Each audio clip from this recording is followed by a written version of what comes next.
Good morning, good afternoon, good evening, and good night, depending on where in the world you are joining me from. I am Illuminati, and this is the Crypto and Cognac podcast show, season 5, episode 30, season finale. And shout out to my boy Steven, who's been with me every step of the way. We are live here on YouTube every evening, Thursday, 7 p.m. Atlantic Standard Time. Well, except for from this week because we're taking a little break. But while we're podcasting every Thursday, 7 p.m. sharp Atlantic Standard Time, right? And one thing is sure, that at that time, at this place, you will see me, you will see Stevie in the comments, and you will see Hennessy in my cup, right? As always, housekeeping before we get into anything. This is not a financial advisory podcast. I am not a financial advisor. So do your own research, right? Everything that we share here is just for information, conversation, education. Remember, always the ICE rule. Speaking of the ICE rule, I did a little poll in my IG story, right? I was going to decide which glass I was going to drink from based on what people voted. Are we going to celebrate with the tulip glass, very refined, have some Hennessy XO neat? Or are we going to use the regular ice tumbler, right? I don't know if you guys could see it, but let me take out the ice there for 2 seconds so you all can get a closer look at Hennessy XO glass. And well, the ice one. The ice rule always wins out. You know how to do it like this because, people be believing that I be faking, right? This is YouTube, guys. This is not Instagram, right? So we will be lying on here, right? There's one thing we do when it comes to the Hennessy is we keep it 100. Guys, we are at a milestone moment, right? Shout out to Omega, blockchain, crypto, meme coin, NFT chat. If you're not in Omega, I don't know what to tell you. You're really not living your best life. But shout out to Omega, as always, holding me down. Big up Daddy George. George, let me tell you something. Even if we on the break and we hit that 100K, we have to have a one-off conversation, right? Because we promised them, right? Anyway, what I was saying, I'm all over the place. Maybe I've been drinking too much. But we are celebrating a milestone. This is episode 30 of season 5 of the podcast. What does that mean? It means that we have been around for 150 episodes, 150 calendar weeks, right? And if you add the breaks that we have had in between seasons, we've been here for almost 4 years, June 2021 to October 2024. I have been here, Stevie been here the whole damn way, you guys been here, Bitcoin been here, Hennessy been here from day one, and we ain't going nowhere, right? Right? I would have sing this song, but that man ain't doing some time right now. So we're gonna take a little recap of the journey of where we started this season, all the amazing conversations that we had the entire way through, right? Starting with, we kicked it off with going on to the bull run. We had Sunshine founder, CEO, Mr. Jarian Paul. I'm a big fan of Jarian. Jarian and I, sometimes we don't see eye to eye, but I've crazy amount of love for that guy. Love his enthusiasm, love his persistency, love what he's trying to do for Trinidad and Tobago and the Caribbean as far as onboarding and off-ramping people into the crypto space. And that's where we started. We had 420, right? When did we start? What day did we actually start? Okay, we started on the 11th of April. So we went from bull run talk to talking 420 with Digital Dubs and the guys from Crypto Rastas, talking about One Love Coin. We talked about Asia joining the Bitcoin ETF race. Then we had a conversation with my guy Joshua Batson, talking about Barbados and the wider Caribbean Bitcoin and crypto adoption. We talked about on-ramps. We talked about Bit and what they're doing in Barbados. We talked about Bitcoin.bb and what they're doing in Barbados and how they plan to expand through the Caribbean. Next, we talked about Ethereum. We talked about the challenges that Ethereum was going through at the point in time. What are the prospects for Ethereum? Has an Ethereum killer come onto the scene? Is Ethereum being killed? And then we followed that up talking about, I did a little episode where I invested 10,000 TT dollars. I showed you guys what I was investing in. Maybe now is a good time for us to do a little update on what that portfolio looks like. It worked out to be 1,250 US dollars worth of funds. We are now, that portfolio is now at $1,480. So we up by just about $230 for the year.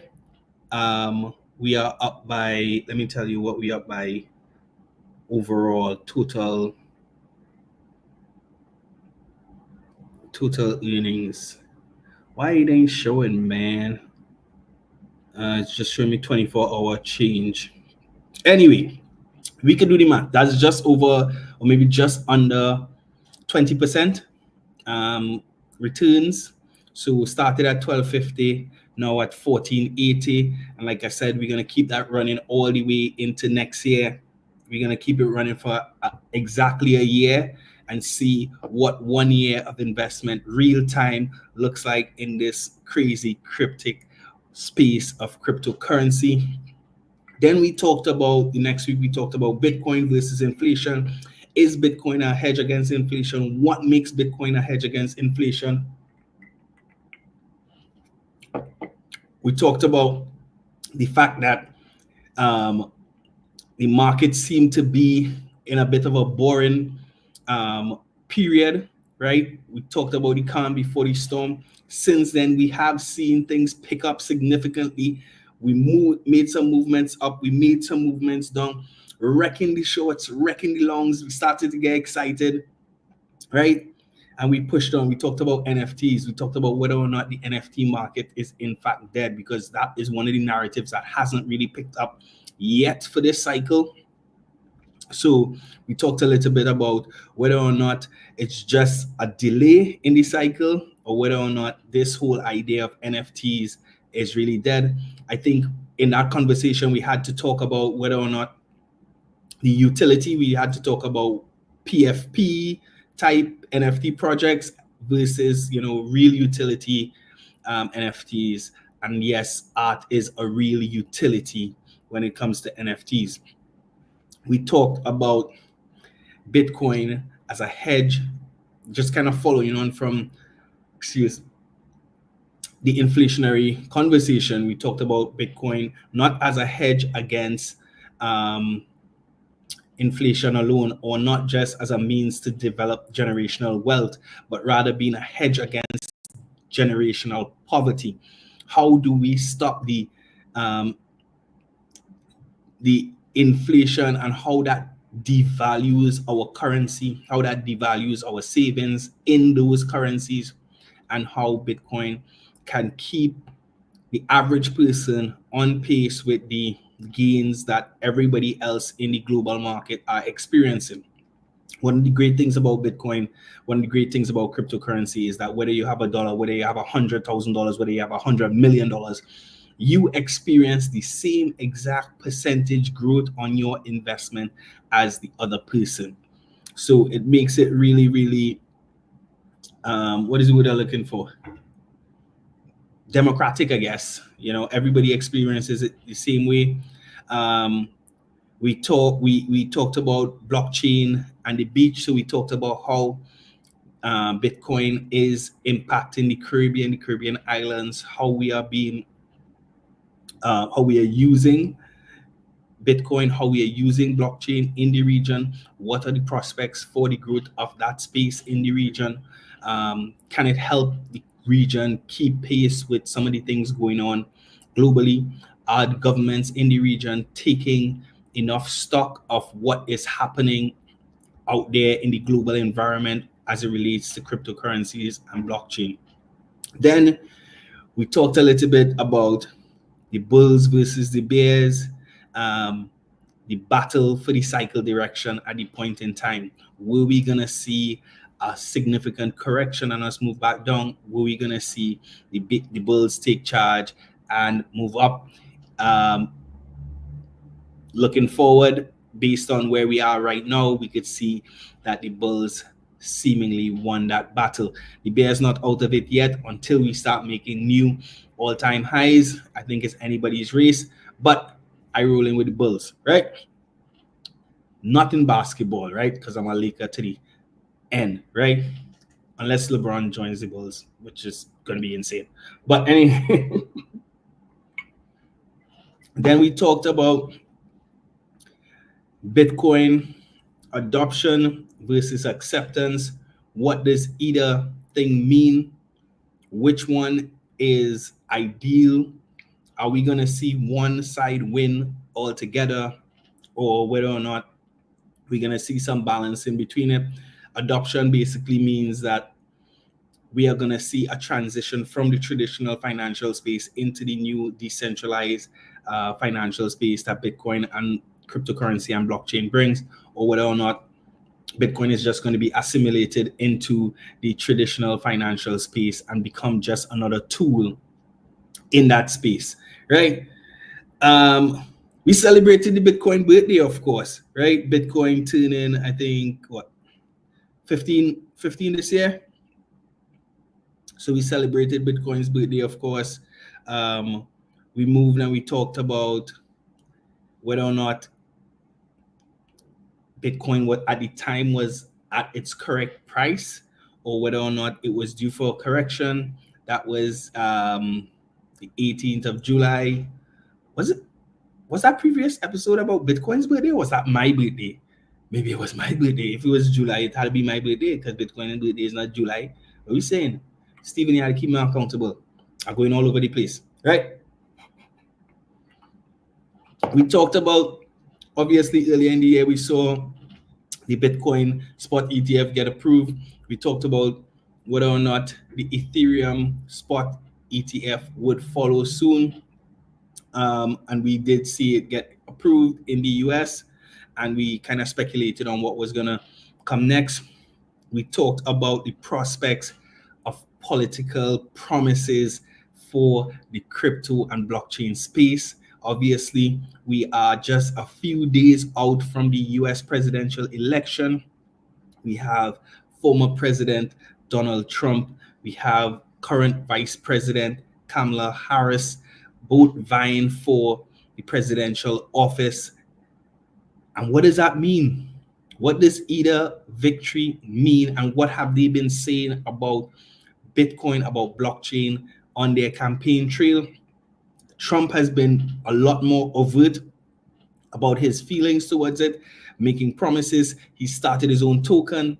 He's continued his own token. He's launched a secondary token. Meanwhile, Kamala has been a lot more reserved in terms of her discussions, but recently she has ramped it up, talking about protection for Black men and especially as they invest in the digital economy, digital currencies. So I guess we'll wait and see. My perspective, I don't believe none of them, right? Bitcoin, blockchain, crypto, we're gonna do what we're gonna do, despite what these guys and gals say, right? That's how I feel. Never trust a politician, right? Then we talked about the global markets melting down. Obviously, there's been crazy amount of conflict all year long, everywhere in the world, in Europe, in the Middle East, in Africa. I mean, we've seen people pulling away from traditional systems of power, trying to find their own way, and that has impacted the market significantly. Not just the crypto market, but every pretty much equity market in the world. We talked about crypto cards. We talked about what was happening in the market and when we could expect a breakout. We saw a little bit of that. Have we broken out fully? No, not yet, because we have not hit new all-time highs, but we are on the way. We're going to test 70 again, and then we're going to see what happens after that. I expect that by the time we get back from our break, we are going to have a new all-time high in the Bitcoin BTC price, right? We talked about the arrest of Pavel Durov, who is one of the founders and CEOs of Telegram, because of what he was, what his platform, I guess, was allowing in terms of communication.